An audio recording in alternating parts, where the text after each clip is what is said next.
C'est quoi? Pourquoi allaiter? Mais non, la vraie question, c'est pourquoi ne pas allaiter?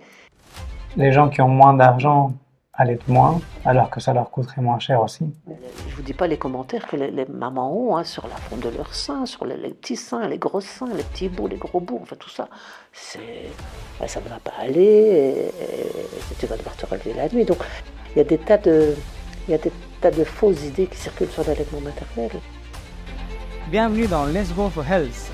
Le podcast de la Maison Médicale sur l'Est. Prêt à transformer votre vie? Branchez-vous dès maintenant et découvrez les clés d'une santé éclatante. Vous avez bien aimé la première partie de la vidéo sur l'allaitement? Voici la deuxième qui arrive. Et donc l'alcool, ça c'est une question que moi j'ai souvent. Donc c'est des mamans qui viennent avec un bébé. Et alors, moi évidemment je suis âgée, je suis vieille, on peut le dire. Et alors les mamans me disent, je me marie la semaine prochaine. Donc avec leur bébé tout neuf. Ben, je dis, alors ça c'est marrant parce que d'habitude nous on se mariait avant de faire des enfants, enfin maintenant c'est plus le cas.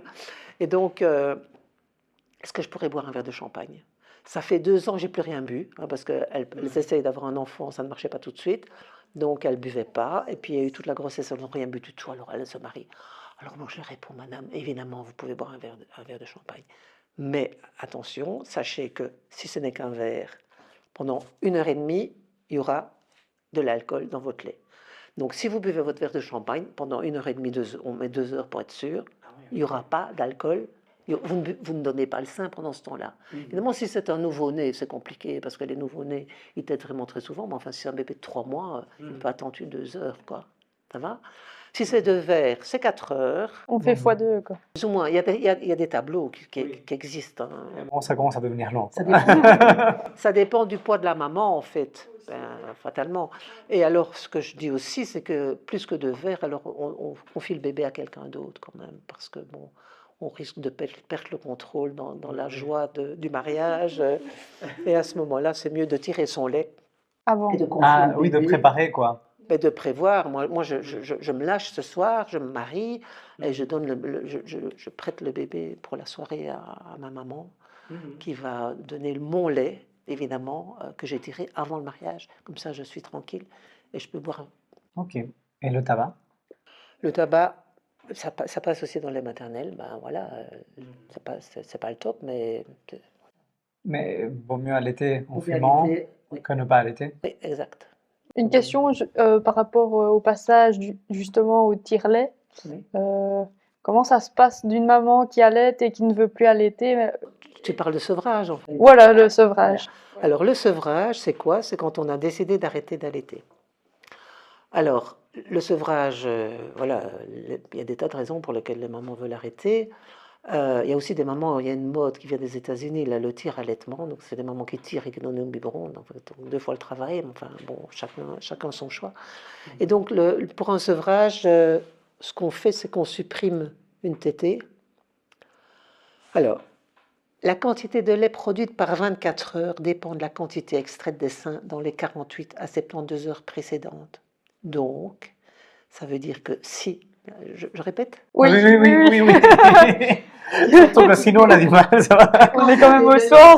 La quantité de lait produite par 24 heures dépend de la quantité extraite des seins dans les 48 à 72 heures précédentes. Donc en fait, c'est l'offre et la demande. Plus on tire du lait, Plus il va y en avoir. plus il va y en avoir. Et donc, si je veux arrêter... Il y aura de moins en moins de production. Si mon bébé n'a pas tété, parce que j'ai supprimé une tétée, à ce moment-là, 2 jours après, ce lait-là ne sera plus produit. Donc un sevrage, ça doit se faire en douceur, en fait, parce que sinon, ça va donner des engorgements. Donc ce qu'on recommande, enfin moi je recommande, donc c'est minimum 72 heures, mais donc je mets un peu plus. Moi je dis attendez plusieurs jours, même éventuellement une semaine, en supprimant chaque fois une tétée, mais normalement on ne doit pas spécialement tirer. Non, je ne sais pas, c'est une question. Mais non, si le bébé est au sein, on supprime une tétée. Souvent, c'est qu'au moment de alors les mamans qui reprennent le travail et qui veulent continuer à allaiter, elles tirent au boulot. Hein. Il y a des lois qui imposent. C'est pas... Le lait maternel, est-ce qu'il y a des conseils alimentaires, d'hydratation ou des compléments alimentaires? Alors déjà, certainement pas de compléments alimentaires, ça sert à rien. Mais par contre, le lait maternel, il est fabriqué par les cellules du sein. Donc les cellules glandulaires qu'on appelle les lactocytes, enfin peu importe. Ces cellules-là, comme toutes les cellules de notre corps, elles sont alimentées par le sang. Donc si on a une alimentation équilibrée et on mange un peu de tout, de façon des choses saines, des légumes, de la viande, du poisson ou pas, hein, on peut être végétarien, ça va aussi. Donc ces nutriments-là, qui sont les bons nutriments d'une bonne alimentation équilibrée, vont passer dans le sang et vous donneront un lait avec ce qu'il y a dedans. Et si on a de la malbouffe, le lait maternel, il va rester bon, mais la mère ira moins bien, d'autre part. Est-ce que de votre expérience, vous avez l'impression que ces enfants-là, après, quand ils commencent la diversification, ils sont plus faciles? Alors, moi, souvent, à ce moment-là, je ne les vois plus, hein. Enfin, un petit peu. Mais enfin, alors, toutes les études montrent que tout ce qu'on mange, en fait, donc ça devient des briques, hein, les nutriments. Oui. Mais il y a des saveurs. Qu'est-ce qui passe dans les maternelles de l'alimentation? Les saveurs, les choses volatiles.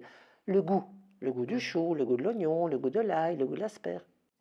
Ah oui, le bébé l'aura déjà. Donc, c'est-à-dire que le bébé qui le connaît déjà depuis le liquide amniotique continue à l'avoir par le lait, et donc c'est plus facile pour la diversification. Mais ce qui est aussi super important, c'est qu'on le sait aussi maintenant, et ça c'est des études quand même, c'est pas récent, mais on en parle, je crois, de plus en plus, c'est que les protéines, parce que maintenant on met souvent les mamans au régime, donc on sait maintenant que si vous mangez du fromage, de vache, de chèvre, enfin, peu importe, il y a ce qu'on appelle les épitopes, donc des tout petits morceaux de protéines qui vont passer dans le lait maternel et faire un peu comme une sorte de vaccin, en fait, prévenir l'allergie à ces fameuses protéines de lait de vache.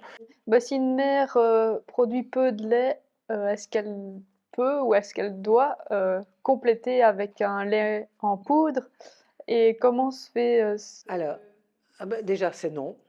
Alors, toutes les mères produisent du lait. La différence, c'est qu'il y en a certaines qui le stockent.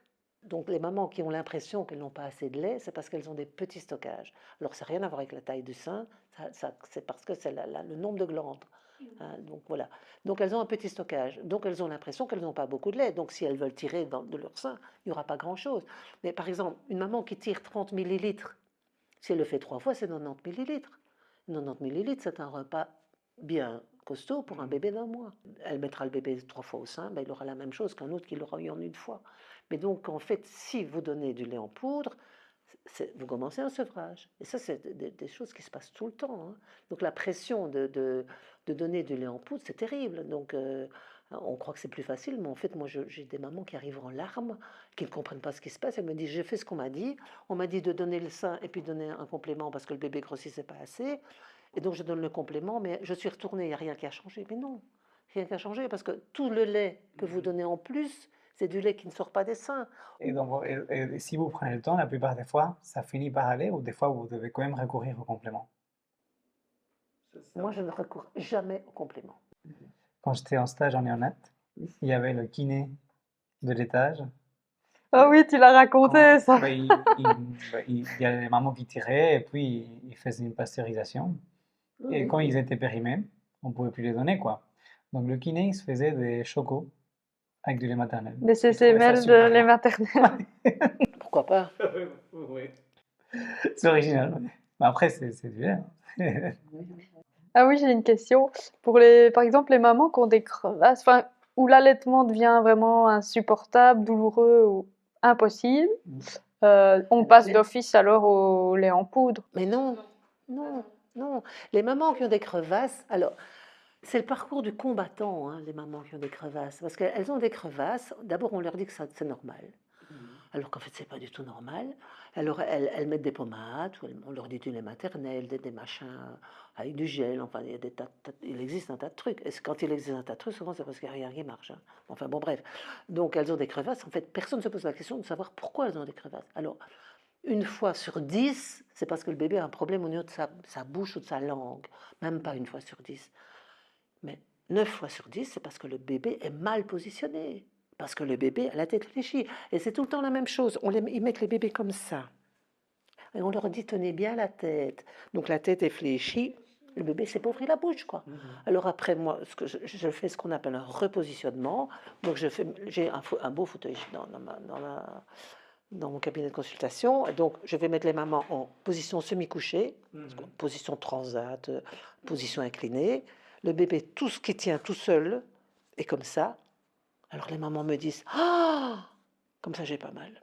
Alors qu'elles ont des crevasses qui saignent, quoi. Alors non, pas mal, j'exagère, parce que les 10-20 premières secondes, quand le bébé attrape, ça fait encore mal. Mais après, et quand elles parviennent à trouver cette position-là, parce que bon, elles sortent, elles l'ont fait chez moi toutes seules, hein, moi j'interviens pas du tout, je réexplique seulement, à ce moment-là, la crevasse, elle guérit en 7 jours. Hein.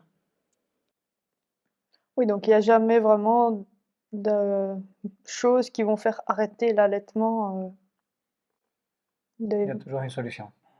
Normalement, il y a toujours des solutions. Alors, c'est vrai qu'il y a des catastrophes qui font que si une maman est séparée de son enfant parce qu'elle doit se repérer en catastrophe ou des choses comme ça, ok. Mais je l'ai dit, pour la plupart des médicaments, on trouve des médicaments qui sont compatibles avec l'allaitement maternel, sauf pour les maladies vraiment très très graves. À ce moment-là, bon, Est-ce que vous avez déjà eu des couples homosexuels où les deux mamans veulent allaiter? non, ça, j'ai déjà eu plusieurs fois des couples homosexuels et je dois avouer que franchement, c'est super parce que les deux mamans consultent. Oui. Elles viennent, alors que quand c'est un homme et une femme, 9 fois sur 10, j'ai que la maman qui vient. Et le père se sent pas du tout investi et ça, c'est quand même dommage, quoi, parce qu'on a besoin d'eux. Ouais. Et souvent, ils sont pas là. Ils ont l'air d'être un peu là en s'excusant, alors qu'en fait, ils sont d'un soutien primordial. On sait qu'un père allaité, donc c'est 20% d'allaitement en plus. Parce que inconsciemment, on fonctionne quand même beaucoup avec l'inconscient. Hein. Inconsciemment, un père qui a été allaité se rend compte que son enfant a le droit, lui aussi, d'être allaité. Donc il va être un meilleur soutien. Il va être un meilleur soutien au niveau de la naissance pour la mère et il sera là en consultation, par exemple. Souvent, moi, je pose la question. Ouais, vous été allaité et il vous répond oui. Je demande la question. Oui, pas tous, mais oui, il y a souvent, oui. Et sinon, il y a une chose qui est importante aussi, c'est au niveau du sommeil. On voulait vous demander Ah oui, c'est la mère qui doit à chaque fois se relever, du coup, au début. comment concilier allaitement et sommeil. Alors, déjà, on ne doit plus se relever parce que maintenant, on peut allaiter couché quand même. Hein. Oui, enfin, être réveillée, je suppose. Alors, il faut savoir, au niveau de l'allaitement maternel, moi j'ai fait mon mémoire là-dessus, donc je connais bien. Donc, en fait, on pensait, enfin, il y a des études qui pensaient, et on a prouvé que non, en fait. Il y a beaucoup de gens qui disent encore maintenant que si on donne un biberon, un grand biberon le soir, le bébé va dormir toute sa nuit. Parce que les gens veulent que les bébés dorment la nuit. Un bébé avant 4 mois, normalement, a des rythmes plus ou moins d'1 heure, jour et nuit, donc il ne dort pas la nuit. Mais enfin, bon. Et donc, il y a des gens qui ont fait des études là-dessus et qui se sont rendus compte que le fait de donner du lait en poudre, donc le soir, les bébés dormaient moins. Parce qu'en fait, ils ne digèrent pas bien, pas aussi bien. Et donc, s'ils ne digèrent pas bien, la mère, elle a des engorgements, donc elle ne dort pas bien non plus. Donc, finalement, ce n'était pas une bonne idée. Mais pourquoi est-ce que les mères tiennent le coup? En fait, parce que les femmes, elles se réveillent parfois 2, 3, 4, 5, 6 fois la nuit, hein, les premières semaines. Parce que allaiter, c'est aussi hormonal, beaucoup.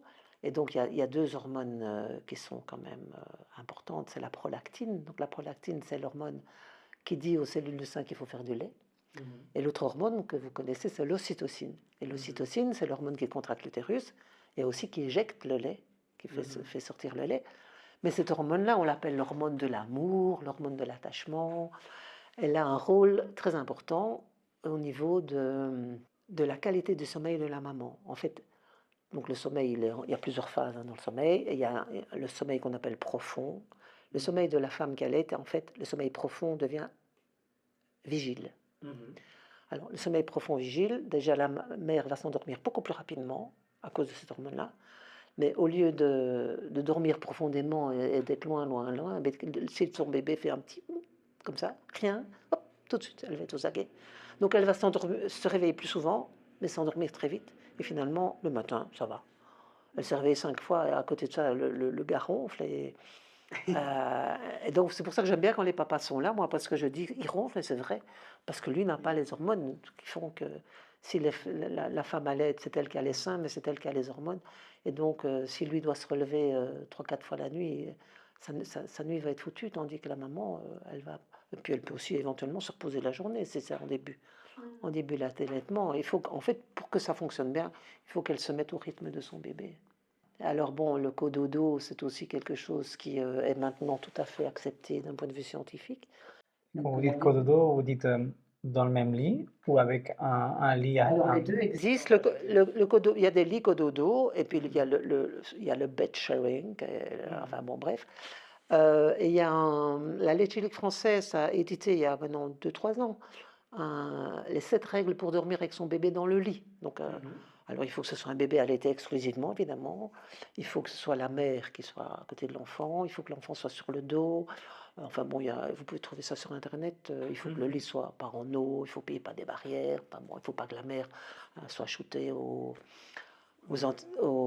somnifères ou, ou à l'alcool. Enfin bon, il ne faut pas qu'elle soit droguée. Enfin bon, des choses comme ça. Des choses de bon sens, en fait.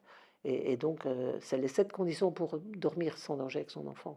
Et donc maintenant, alors bon, c'est quand même un peu comme dans tout, hein. Donc avant, on disait, ah, surtout pas. La question est maintenant oui, mais avec des conditions, quoi. Je crois qu'on peut dire qu'il y a des recommandations. Il faut pas mettre la couette sur sa tête. Enfin bon, voilà. Il faut pas le mettre en dessous de l'oreiller. Bon, des choses élémentaires, quoi. Et pour les mamans qui ont vraiment un stop avec l'allaitement, qui veulent même pas essayer, Je pense que la plupart des mamans qui disent ça, c'est parce qu'elles ne sont pas bien informées. Parce qu'on est dans une société bon, qui ne parle pas d'allaitement, en fait. Enfin, moi, j'en parle beaucoup, mais on n'en voit pas dans les journaux, il y a très peu d'articles. Et par contre, la pression, la pub sur le biberon, quand vous regardez la télé, vous voyez souvent des femmes au sein, vous? Non, hein? C'est vrai que non. Il n'y en a pas. Donc, par contre, les pubs pour l'alimentation industrielle, il y en a beaucoup, beaucoup, beaucoup. Et alors, on fait. Enfin, c'est assez insidieux je ne sais pas comment il faut dire, mais on dit par exemple que c'est bien pour qu'un papa puisse donner le biberon. Bah non. Le rôle du père, c'est pas de donner des biberons, c'est d'aider la mère à réussir son allaitement. Donc une femme qui n'a pas envie d'allaiter, moi je pense que c'est une maman qui au départ n'est pas assez formée. Et alors c'est assez paradoxal et un peu inquiétant en Belgique et en Europe, c'est que contrairement aux pays d'Afrique et aux pays plus pauvres, c'est que plus un couple est formé, donc il y a une bonne situation, un bon boulot, statut. plus les gens allaitent en fait, et longtemps. Donc, donc le contraire est vrai aussi. Donc, moins la mère a pu suivre une formation, moins elle a un bon boulot, moins elle va être tentée d'allaiter. Peut-être, je ne sais pas pourquoi, peut-être qu'elle sera plus sensible aux publicités. Mais voilà, donc en fait, c'est une question de formation, d'éducation et de montrer l'allaitement, d'en parler dès l'enfance en fait. Parce qu'un enfant qui a vu sa mère allaiter, ben, ça fait partie de la normalité. En fait, l'allaiter, c'est la norme. Hein. Donc et alors on disait, c'est quoi l'avantage? C'est quoi? Pourquoi allaiter? Mais non, la vraie question, c'est pourquoi ne pas allaiter? Alors là, je crois qu'il faut poser la question.